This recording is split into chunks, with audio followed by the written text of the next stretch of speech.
remember now those childhood days gone by.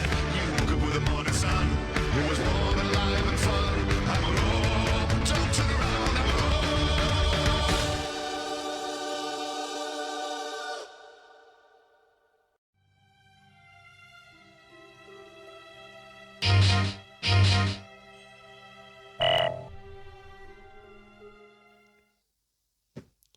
Hello friends, fans and enemies, welcome to another Zane-Destiny video. This is going to be another purple progression. I did say last week that I wasn't going to play Devil Trigger, but unfortunately I didn't have much time, so I played Devil Trigger again, aka the Three Musketeers, Black and Purple Black Musketeers. Only a couple of changes, but it's more or less the same deck as last week. If you want to skip seeing the deck profile, I'll put a timestamp to sort of like some additional messages and stuff like that. But I'm going to go swiftly, into the deck profile again. Not going to talk about it much because you've seen it all before. So we kept the same Digitama split of 4 Demi-Mirror and 1 Tsunamon. You should know their effects by now. I'm not going to go too much into them, but Demi-Mirror definitely good for Musketeers. Probably should point out I've put my setup slightly differently. I'm in the middle of rearranging things, so hence why things might be a bit rocky. I'm trying like a new homemade setup. Now, get into the level 3s or the rookies. I did put in 1 Tapiamon. So I found that when I was using Nailbone, my targets weren't all that great. So it was either Gazimon, and not many people were playing much memory gaining, or another Digimon like, Labramon. Labramon and the other Impmon, which have on-play effects which you can't activate. So it wasn't all that great. So I thought, I'll throw in a Tapiamon, so if I did get the Nailbone out, he can at least attack and I can draw a card at least. So of course played the 3 Labramon, great for setting up your hand if you brick a little. Also set in a graveyard, talk about more graveyard setup, or trash I should say. Soundbirdmon, ran 3 of them, very nice. I stuck to the 2 Gazi, but again, people weren't really playing much memory gaining, and even if they were, Gazi wasn't on the field to stop them. So I played the 2 just in case, but wasn't really needed. And stuck to the... Well, actually I did make a change. So I cut down Impmon to 3 to put in place as a Tapiamon. I didn't really get much chance to use Tapiamon's effect actually. I did get him off a Nailbone, but I was already winning by the time he was to be used or useful. Did not miss the 4th Impmon, so this is much easier to deal with. I'm still able to pull off the Beelzemon Warp Digivolution, if Beelzemon doesn't get sent to trash, it is. But this lineup I'm happy with. Gazimon, I could just cut him down to 1, replace him with something else, maybe another Tapiamon, who knows. But this split is consistent enough that if I do have a bricky hand, these guys can help out. And they're great for like 0 cost Digivolutions as well. So here's that. Again, I'm going to try to go quickly through this because you've seen all this before. You don't need to see it again. Go to our champion lineup. I've just knocked the camera there. Whoops. Stuck to the 2 blockers. Well, technically 4 blockers. Mechanorimon, he didn't need to do much work actually this week. He was coming out. People actually were looking to remove him because they didn't realize how annoying he was. One person forgot that he has the unsuspend effect, even though I did remind them. People were using things like Spiral Masquerade against him just to get rid of him because they knew how annoying it was. So he was taking hits in that front. I cut the Deputymon down to 3. Again, didn't miss him. I was seeing him consistently enough, and I was getting his Digivolution consistently enough as well. He was even swinging to security as well, just because I could. And I swapped him out for the 1 Ginkakumon. So the reason for that was, again, Nailbone. If I were to get them out on, say, like a Beelstarmon effect or a Musketeer effect, I can actually swing with him. And I did swing with him for game once, but it wasn't a rush effect. It was he basically passed to me and already had him out from the previous turn. So it didn't play as intended, but I feel it's a good idea to have another purple to Digivolve on top of my rookies. That way, additional draw power. But if I do end up getting this guy out. Say, for example, I hit a Nailbone on my opponent's turn and I need a blocker, I can always get this guy out. Then when it goes to my turn, Digivolve on top to attack without any issues. Actually, I did close a game with just attacking with my blocker, actually, which was funny. But yeah, I didn't miss the fourth one, and I think it's a good idea to have another Paraball just to Digivolve on top of the rookie in case I need to. So I am happy with that split. The next set of cards are going to be even faster because they're exactly the same as before. One Rebelli, one Skull Grey. I'm hoping this setup isn't too distant from the table, actually. I've kind of got this set up if I needed to do like an online tourney, which I would be interested in doing. But anyway, I digress. Yep, Skull Greymon got his effect off once, but he was removed because of a Hexablaumon. But the fact that he had to use that on Skull Grey was good because it's protected my other cards. And Rebelli for that retaliation blocker, again, against a Hexablaumon. Pretty frustrating for them. Level 6s, got the one Beelzemon, love this guy. Got his level 4 destruction effect off a few times. Gundramon, didn't see him all that much, but I did have the hard player a couple of times. And that's because I didn't exactly have the right things in my hand, or because I had so much memory. Yeah, it was getting to that point. And of course the 3 Beelstarmon. Everyone hates this card. Actually, I think people were agreeing that they didn't like to play against me today. So, but oh well. Beelstarmon just makes the whole deck. Without her, she's useless. But I do have, again, the same things as last week. I do have ways to counter if she is removed. Level 7s, got 2 Millenniumon. Playing the Millenniumon I won last week. I didn't win, but I picked out the promo for winning a tournament last week. And the Zwart and Zwart Defeat. Did evolve into this guy a few times when playing against the Eosmon deck and Hexablau. Always good to get rid of. Well, to tell the truth, I didn't even use it to get rid of the Manoa. I got it to get rid of the Tai and Matt, and I'll get into that a little later once I start rehearsing my matches today, if I can. Options, again, nothing's different. The 1 Nailbone for the Genkaku and the Tapimon play. 2 Trump Sword, pissing people off. 2 Happy Bullet Showering. 2 Uvolt Schwarmer. And the 4 Fly Bullet. So, basically, in the right circumstances, I'm playing about 8 forms of removal. Trump Sword got his effect off quite a few times, especially against a Hexablau player, because they did have to hard play Hexablau quite a few times, which does stop me. But every time you got it out, I was able to remove it with either Trump Sword, Fly Bullet, or push comes to shove. There's been a couple of times where I think, yes, I used Happy Bullet Sharon against Volderarm, against a yellow player. It was the only Digimon that was out. And Happy Bullet Showering deletes the Digimon with the least amount of DP. Well, if you've got the only monster in the field, that's practically a removal there. So all 4 of these cards, I've kind of got an answer to almost everything. I really wanted to get this effect off against the Eosmon player because he had about 4 level 5 Eosmon, but then he played the level 3 Morphmon, I believe, or Morphomon. So of course I couldn't really play it out without being properly effective, but it didn't matter. I just wanted to be flashy. Gewalt Schwarmer, yes, actually, I was able to get this off against the Eosmon player. They had 4 of their level 5s out. So instead of Bullet Showering, I think I Digivolve into a Gundramon, got this off on a play. Happy days all around. Well, happy days for me, not for them.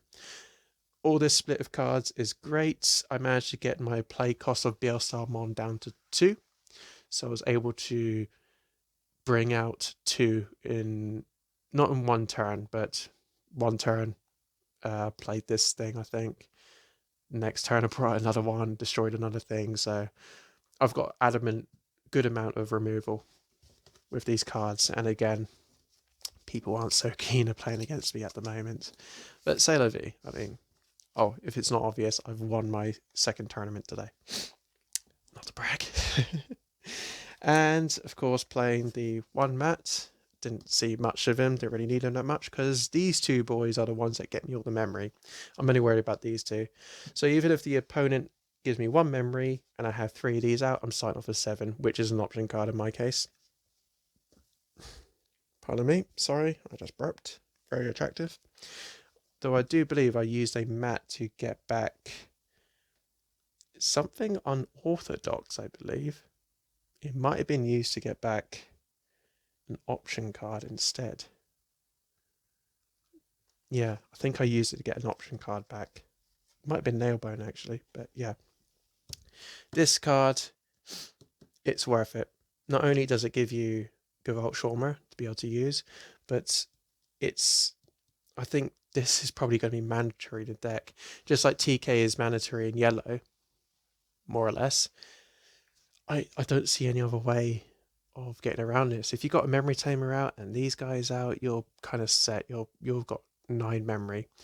People were playing around it, but they were forcing themselves to build tool, which when they did, I can use one of my removals, one of my abundance of removals, to destroy their tool man, tool whatever, and yeah, win games.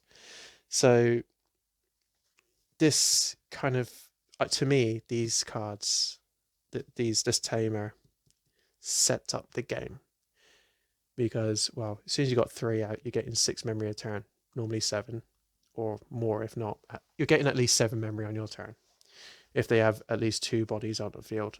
So you kind of force the opponent to play around that, and they're going to build, well, just have 1 Digimon at a time, which the yellow player tried doing, but of course, I was playing against Lord Nightmare Mastermon again. Won 2-1 against that. Lord Nightmare wants to get bodies out in the field, but the thing is, this kind of stops it. And there was a point where I was looking to lose that first match, but came out on top. Lovely jubbly. What else? Against the Eosmon player, well, I didn't get the Happy Bullet showering out, but I managed to get the, whatchamacallit, Yuval Shawmer using a Digivolved Gundramon effect. Again, a lot of removal. I used Omnimon's Vort to get rid of their Matt and Tai, because Manoa was giving them 3 memory return. They had 3 Manoas out at this time. But the thing is, as soon as I got my BL Stars or any of my big hitters out, they were going to get an additional 2 memory, which puts on 5, which is a dangerous game when giving too much memory to Eosmon, because they can get a few plays off. So I use this guy to basically destroy. I keep complaining that I never see this guy in security, but I'm happy digivolving against him, because okay, he was good against the Eosmon player, got rid of his tamer. Good against the Lord Nightmare Mastermon player, because again got rid of the tamer. But also Lord Nightmon, repeat of last week actually. Lord Nightmon had about, I think, 14k, and he was suspended. So I was just like, okay, attack your Lord Nightmon.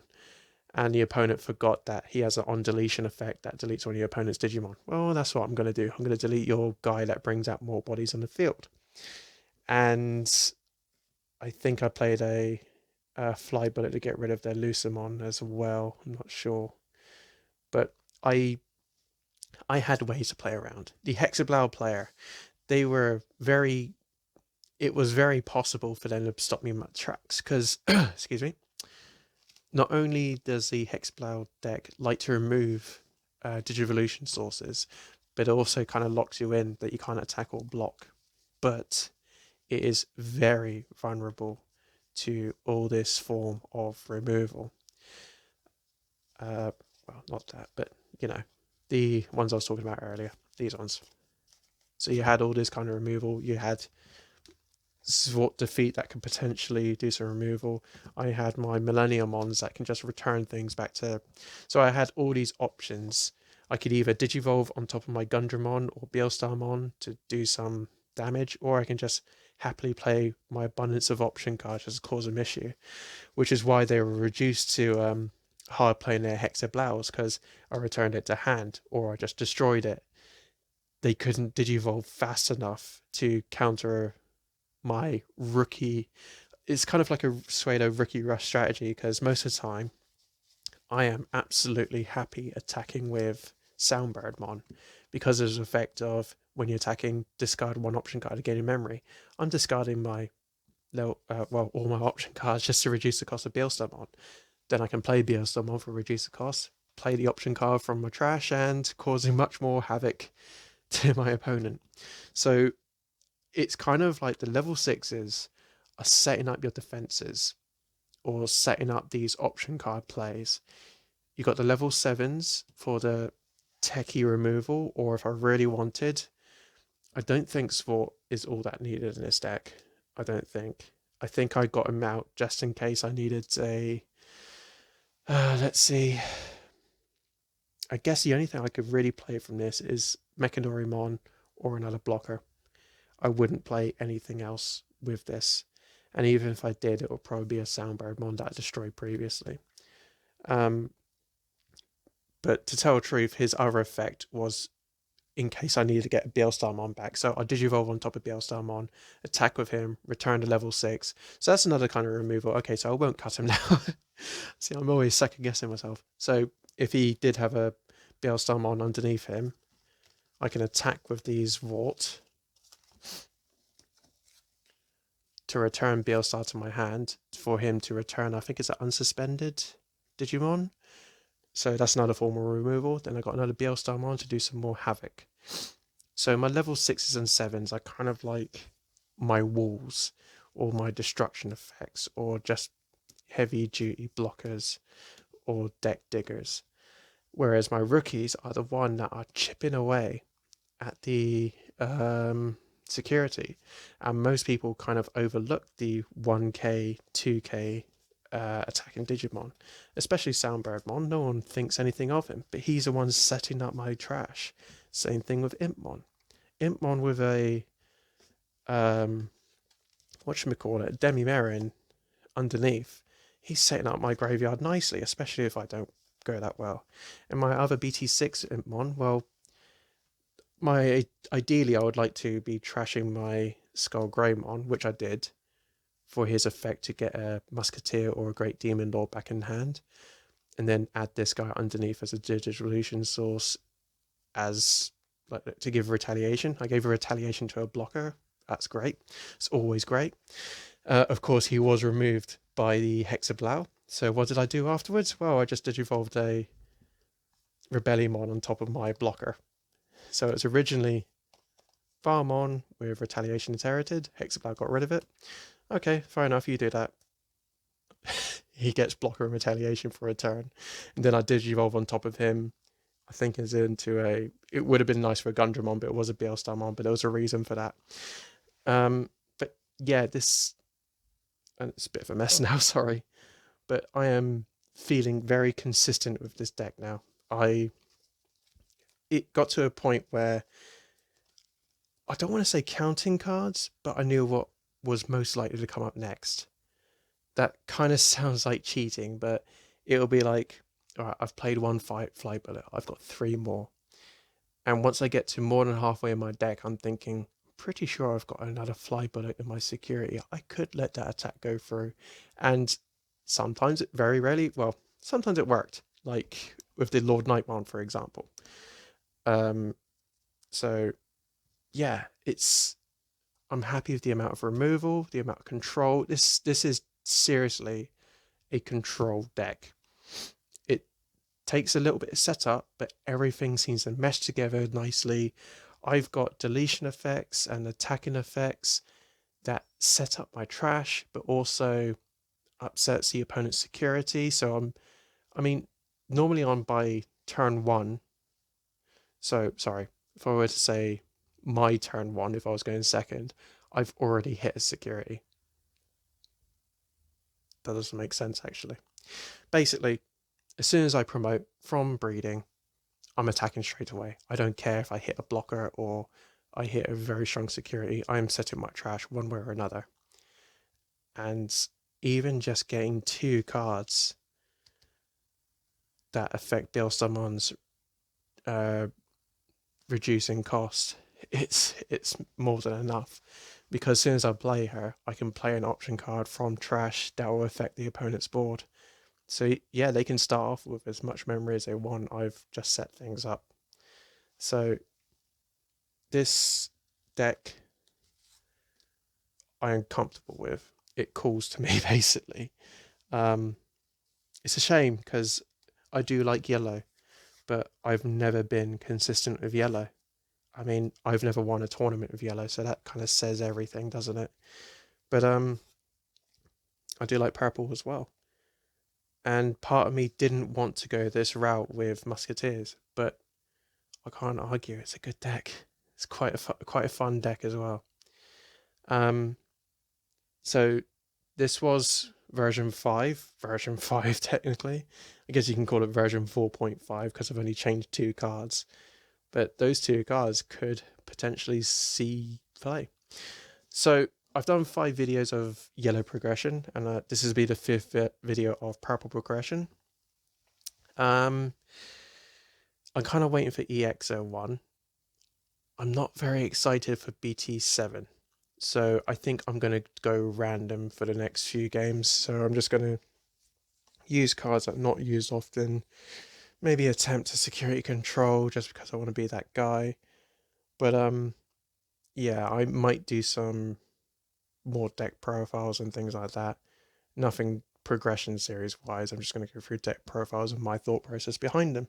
So that's my plans for the future. So next so when you win, you get I think the top 3 gets like a participation pack, but if you win, you also get a choice of a promo. So the promo I picked, there wasn't really much to pick from. I could have picked up another Altar Millenniumon, but I wanted a Cinnamon because I haven't had them yet. So it's my shiny boy Cinnamon. There was more. I kind of want to get a playset if I could. And got Great Legend. So that's that BT4, is it? So I'm not going to get anything spectacular from this. Sorry, I'm just going to open this off camera because I'm a terrible pack opener. Open upside down. Give us some sort of surprise. Flip. Tactical Retreat and Victory Greymon. So I guess this will be in the security control deck if I do decide to do that. But yeah. I tried to make it a shorter video, but it's still over 22 minutes. Oh well.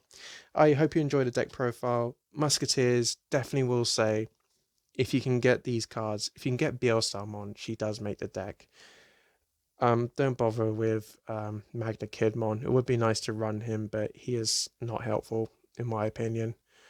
Maybe when the other Magna Kidmon comes out, the one that actually works against 3 Musketeers. That might be a good one to go for.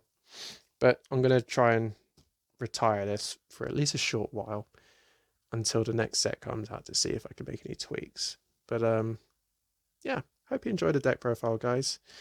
That's all I got. So I wish you guys another great week, and I'll see you again next time. Take care. Bye.